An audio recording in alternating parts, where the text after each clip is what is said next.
Siema, tu wahacz. Muszę przyznać, na papierze wygląda to naprawdę ciekawie. Niemal 4,5-metrowy crossover z niemal 200-konnym układem hybrydowym za niespełna 100 000 złotych w podstawie. Ja do testów dostałem topową konfigurację kosztującą wciąż mniej niż 120 000 i na tym filmie postaram się odpowiedzieć na pytanie, jaki jest realny stosunek ceny do tego, co dostaje się w tym modelu. Na początku jednak warto wspomnieć o historii MG ZS. Chińczycy wprowadzili pierwszą generację tego modelu na nasz rynek bardzo niedawno, bo debiutowała ona pod koniec 2023 roku i wciąż jest zresztą obecna w cenniku pod nazwą ZS Classic z wolno ssącą benzyną 1.5, 106 koni i manualem za około 80-85 tysięcy złotych. Jako jednak, że tamten model ogólnie produkowany był od kilku lat i do Polski wszedł późno, stąd szybkie z naszego punktu widzenia pojawienie się następcy, który jest droższy, ale zarazem ma lepszy układ napędowy, wspominaną znacznie mocniejszą hybrydę, połączoną z automatyczną skrzynią. MG oferuje także wyłącznie spalinową wersję nowego ZS-a, który z wolno ssącą benzyną 1.5 115 koni manualem kosztuje w tylko jednej dostępnej, trochę lepiej wyposażonej wersji Excite 98 900 zł, czyli tyle samo co podstawa hybrydowa nazwana Standard, zatem zelektryfikowany wariant jawi się dla mnie jako ciekawsza propozycja. Ja do jazdy dostałem samochód w wersji Exclusive, czyli najbogatszej z trzech przewidzianych do hybrydy, która wyróżnia się większymi 18-calowymi felgami.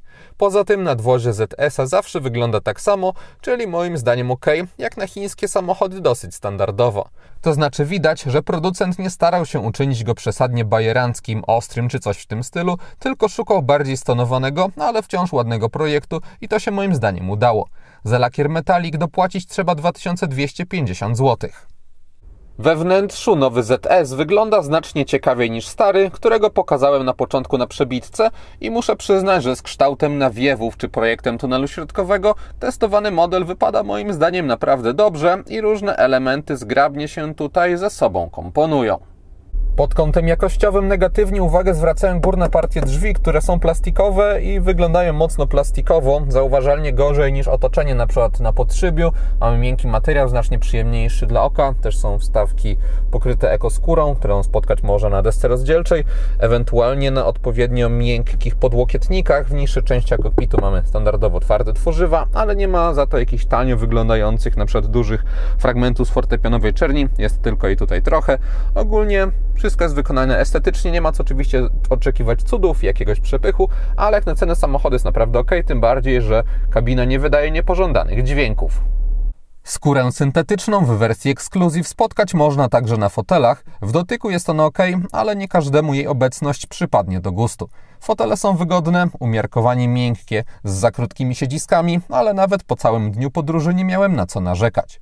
Największym problemem ZS-a w kwestii znalezienia wygodnej pozycji do jazdy jest jednak kierownica regulowana tylko w jednej płaszczyźnie góra-dół, co u mnie na przykład sprawiało, że przy poprawnym ustawieniu fotela była ona dalej od moich rąk niż bym chciał. Nie było z tym dramatu, ale wciąż jest to duży minus tego modelu. Dla części osób wręcz dyskwalifikujący to auto obiły mi się o uszy informacje, że w nowych partiach ZS-a pojawiających się na naszym rynku dwustronna regulacja ma już występować, zatem niedługo być może ten problem będzie zmarginalizowany. Ja jednak oceniam to, co dostałem i obecność jakichkolwiek egzemplarzy z ograniczoną regulacją to kiepski ruch producenta, zwłaszcza przy ogólnym dobrym wyposażeniu w innych obszarach.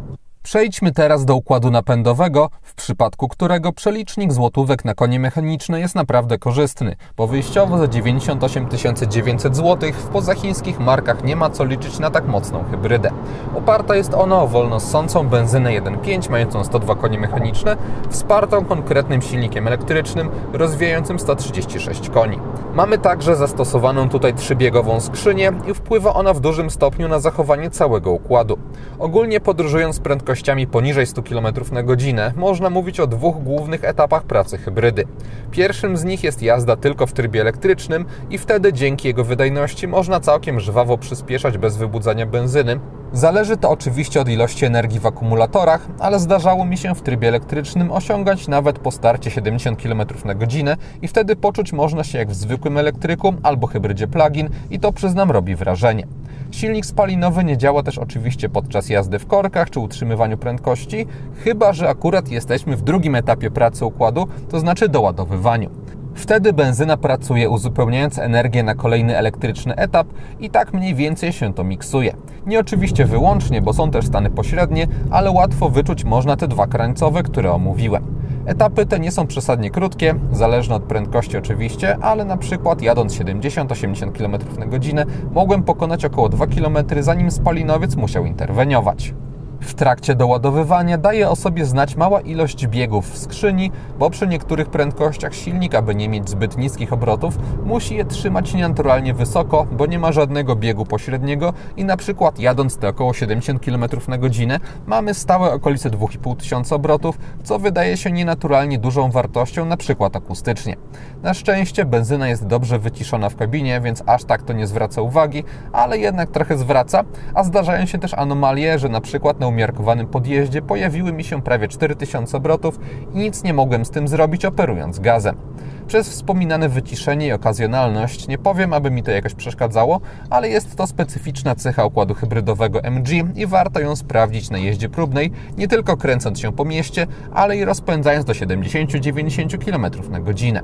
Na drogach szybkiego ruchu silnik spalinowy pracuje praktycznie bez przerwy i wtedy pojawia się w kabinie większy ogólny hałas, który jest rozsądnie, ale nie jakoś wyróżniająco się kontrolowany, zwłaszcza od okolic 125 km na godzinę. Zatem 3000 obrotów, które trzyma wtedy benzyna, rozmywa się w ogólnych dźwiękach. Bez względu na prędkość otrzymać można w MG ZS Hybrid Plus naprawdę dobrą dynamikę. Tak wygląda przyspieszenie samochodu od 0 do setki.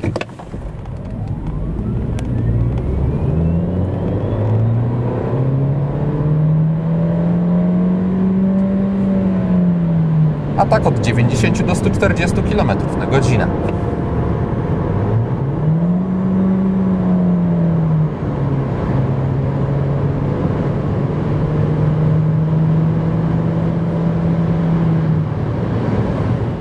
Samochód większe wrażenie robi w trakcie krótkiego, punktowego przyspieszania, bo wtedy reakcje przy niskich prędkościach są nieraz jak w mającym całkiem solidną moc elektryku.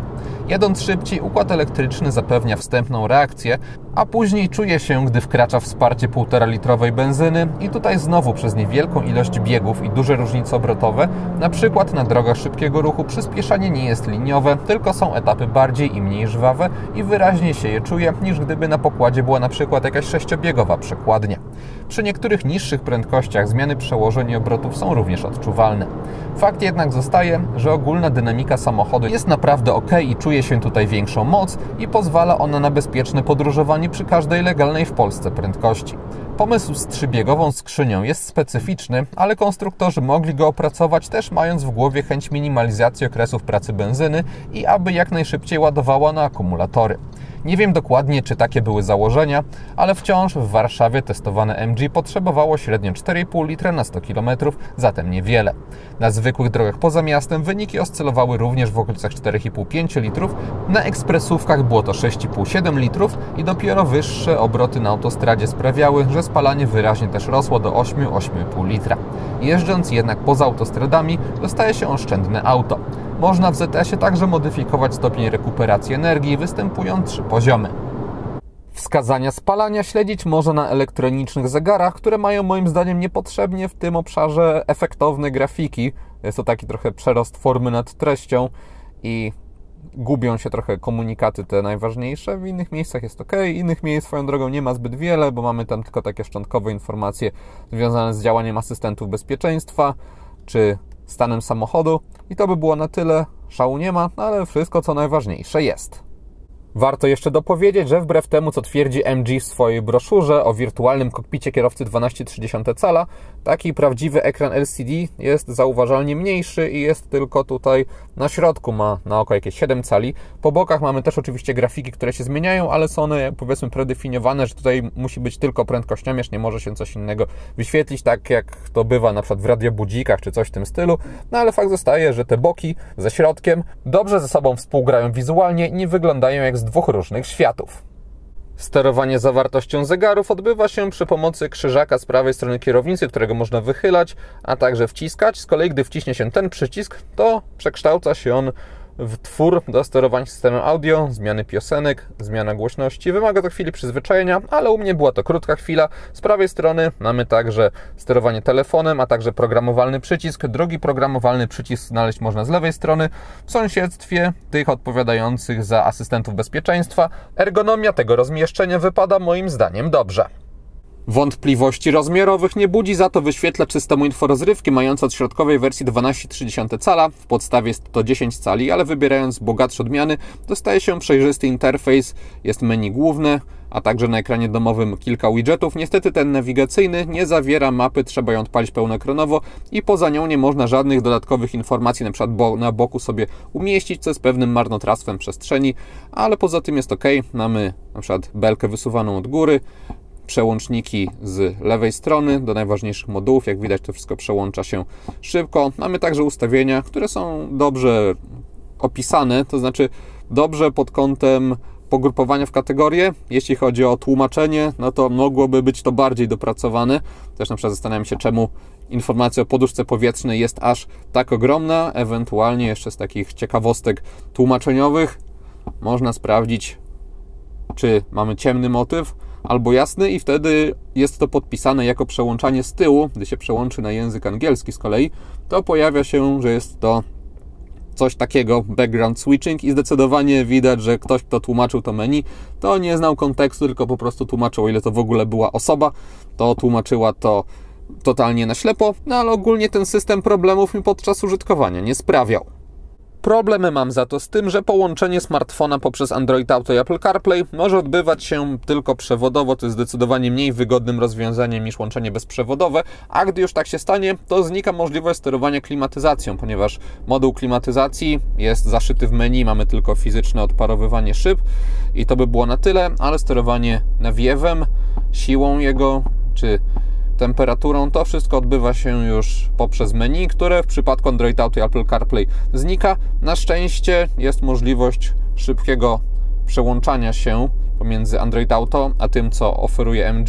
Nie trzeba w tej operacji korzystać z mniej zdecydowanie wygodnego wychodzenia w ten sposób. System inforozrywki ma jeszcze jedną nieoczywistą i kiepską moim zdaniem cechę. Gdy gra muzyka, nie będę jej podgłaśniał, żeby YouTube się nie doczepił, to po wyłączeniu silnika nie ma tak jak w niektórych samochodach, że się ona wyłącza i to jest ok, ale zazwyczaj w innych autach jednak po pociągnięciu za klamkę cały system się dezaktywuje, a tutaj nie, ta muzyka cały czas gra, aż do momentu jak wyjdziemy z samochodu i zamkniemy centralny zamek, więc jeśli ktoś nie chce, aby inni wszyscy słyszeli, czego słucha przy wyjściu z auta, no to musi pamiętać, aby to manualnie wyłączyć, co jest bezsensowne moim zdaniem i nie wiem, kto tak to zaprogramował. W tym rzędzie przycisków mamy kilka dodatkowych funkcji, jak światło awaryjne czy regulacja głośności. Ogólnie jeśli MG nie chciało tutaj dokładać kolejnych przełączników fizycznych, to chociaż mogło na belce jakiejś wirtualnej na dole cały czas umieścić kontrolki do sterowania temperaturą, siłą nawiewu. Przy tak dużym wyświetlaczu na pewno by to nie pogorszyło jakoś odczuwalnie czytelności mapy. Smartfona podłączyć można poprzez złącze USB-A, w sąsiedztwie mamy jeszcze 12V, a także USB-C do ładowania. Jeszcze trochę dalej na tunelu środkowym mamy ładnie wyglądający moim zdaniem wybierak do zmiany biegów, zbyt eksponowany z kolei moim zdaniem starter silnika, a także sterowanie hamulcem postojowym oraz trybami jazdy. Z tyłu mamy jeszcze jedno złącze USB-A i taka proporcja mi się nie podoba, bo jeszcze do podłączenia smartfona Android Auto i Apple CarPlay jakiś kabel, który pewnie będzie na stałe podpięty, może być w standardzie A, pewnie każdy jakiś stary w domu ma, ale do ładowania w nowym modelu powinno być moim zdaniem przy niewielkiej w sumie ilości złącz na pokładzie jednak więcej USB-C. Cennik samochodu, tak jak wspominałem na wstępie, startuje od kwoty 98 900 zł i ma prostą strukturę, bo występują w nim 3 półki wyposażeniowe Standard, Excite i Exclusive, do których z rzeczy płatnych ekstra dokupić można wyłącznie lakier metalik.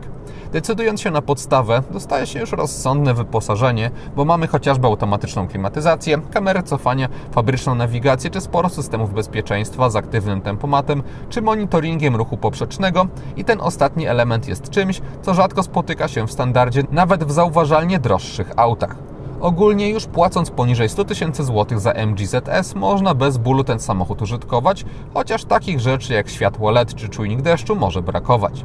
Wciąż zatem warto moim zdaniem dopłacić do droższej 8900 zł wersji Excite, bo tam te rzeczy dochodzą. Mamy też aluminiowe felgi, większy ekran w kabinie, dostęp bezkluczykowy i w Excite możemy mówić już o dobrym poziomie i jest to najrozsądniejsza jak dla mnie wersja tego samochodu. Exclusive droższe znowu o 8900 zł wprowadza kolejne praktyczne dodatki i zakup tej wersji także ma sens, ale jednak bez sporej części rzeczy z listy da się żyć, zwłaszcza bez np. ekoskóry na fotelach czy elektryki tego kierowcy. Bardziej przydatne są podgrzewane fotele, składane lusterka czy kamery 360 stopni. Kamery swoją drogą oferują dobry poziom jakościowy, jak na półkę cenową nawet bardzo dobry można powiedzieć. Mamy też kilka różnych widoków, bez żadnych bajerów w postaci takiego 3D, ale to co dostajemy odpowiada bardziej rozsądnemu charakterowi ZS-a. Szkoda tylko, że kamera z tyłu zbyt rozciąga boczne sekcje kadru. Jednocześnie obecność kamer 360 stopni nie jest moim zdaniem tutaj niezbędna, ponieważ testowany model ma 443 cm długości i 181 cm szerokości, zatem mówimy tutaj o nieprzesadnie dużych gabarytach. Też bryła nadwozia jest przyjazna, gdy patrzy się do przodu, ze względu na nieprzesadnie długie podszybie i dużą szybę. Też te boczne szyby są odpowiednich rozmiarów. Najgorzej jest do tyłu, bo tam szyba jest dosyć wysoko poprowadzona, mamy też masywne słupki, zatem dobrze, że kamera cofania jest tutaj w standardzie. Na parkingach układ kierowniczy samochodu zachowuje się neutralnie, dostajemy w nim niezbyt duży opór, ale też niezbyt dużą żwawość reakcji. Jadąc szybciej, ta neutralność również występuje i również ma podobny charakter. Samochód prowadzi się przewidywalnie, ma wygładzone reakcje i niezłą precyzję. Tak typowo jak na crossovera, aby po prostu bezpiecznie dotrzeć do celu, nie jest to ani najlepiej, ani najgorzej prowadzące się auto tego typu. Pod kątem zawieszenia dostajemy ukierunkowanie na komfort, co skutkuje pojawiającymi się przechyłami w zakrętach. Jeżdżąc normalnie nie zwracałem na nie uwagi, ale dodatkowo nie zachęcają one do ostrej jazdy. Takie zestrojenie skutkuje za to całkiem miękkim wybieraniem nierówności i też przy okazji cichym. Samochód nie jest zarazem typowo kanapowy, ale nawet w długiej trasie na Mazury, z której pochodzi większość nagrań, ja nie miałem problemów, a drogi w tamtych rejonach nawierzchniowo bywają różne. Też ogólnie samochód mnie nie zmęczył tym jak jeździ, trzyma on solidny, nie ustępujący jakoś będącej znacznie dłużej na naszym rynku konkurencji. Gdyby ktoś chciał zatem zdecydować się na ZS-a nie tylko, aby był możliwie tani, ale aby po prostu mieć fajnie doposażonego SUV-a, może mieć ten model w wersji Exclusive również za 1502 zł netto miesięcznie w leasingu operacyjnym w ofercie partnera Wahacz TV firmy Carlis Polska. Taka rata możliwa jest przy 20% wpłacie własnej, 4-letnim okresie leasingu i 30% wykupie końcowym. Dodatkowo widzowie kanału, wpisując w uwagach do zamówienia Wahacz Free, mogą mieć darmowe dostarczenie wybranego auta. Link do oferty umieściłem w opisie filmu. W kabinie ZS-a nie ma żadnych dekoracyjnych źródeł światła, instrumenty pokładowe podświetlone zostały na biały kolor, zatem jest tutaj neutralnie, bez żadnych fajerwerków, ale zarazem czytelnie. Jedynym brakiem w tej czytelności jest to, że na drzwiach jedynie szyba kierowcy doczekała się swojego podświetlenia, ale to nie jest największy zarzut, jaki mam do tego wnętrza, gdy jest ciemno, ponieważ jest zbyt jasno na zegarach. Można regulować co prawda jasność zestawów wskaźników, ale nawet na tym najniższym położeniu jest ona zbyt jasna, gdy się jedzie w takim totalnie ciemnym otoczeniu, na przykład przez las. Ekran środkowy też jest trochę za jasny moim zdaniem, ale tutaj na szczęście ten poziom minimalny, gdy jest ciemny interfejs, jest bardziej zjadliwy. Przednie światła testowanego MG mają dosyć prosty wzór segmentów do jazdy dziennej, które jednak przyjemnie odbijają się niżej w lampach. Niestety LEDów zabrakło na kierunkowskazy. Nieobecne są również w tych bocznych lusterkach. Z tyłu znowu mamy żarówkowe kierunkowskazy i podświetlenie tablicy rejestracyjnej i trochę szkoda, bo światła pozycyjne są już diodowe i mają naprawdę ładny wzór, najciekawszy z oświetlenia samochodu, który całościowo wypada moim zdaniem ok, chociaż LEDów mogłoby być w nim troszeczkę więcej. Światła LED w ZS-ie są zwykłym rozwiązaniem bez żadnych funkcji adaptacyjnych. Umieszczone zostały one w soczewkach i oferują dobrą precyzję odcinania strefy jasnej od ciemnej. Też do mocy świecenia nie mogę się przyczepić i jest ono ok. I ogólnie mamy tutaj standardowy, jak na współczesne LEDy poziom, nie ma się czego czepiać. Czepiać mogę się za to w nocy intensywności podświetlenia zegarów, bo po kilkugodzinnej jeździe nocnej było to dla mnie po prostu irytujące i męczące wzrok do tego stopnia, że gdybym miał to auto dla siebie, to rozważałbym wycięcie jakiejś folii przyciemniającej i nakładanie jej na zegary przed dłuższą jazdą nocną. MG zdecydowanie się tutaj nie popisało. Na tylnej kanapie, po ustawieniu przedniego fotela pod siebie, na nogi mam taki bezpieczny zapas wolnej przestrzeni, nad głową też jest ok, ponieważ nawet konkretnie się prostując, od podsufitki dzieli mnie jeszcze taki spory margines. Tunel środkowy w testowanym modelu jest w niewielkim stopniu wystający, chociaż tutaj odczuwalnie się unosi. Tylna kanapa nie została wyposażona w testowanym modelu w rozkładany podłokietnik.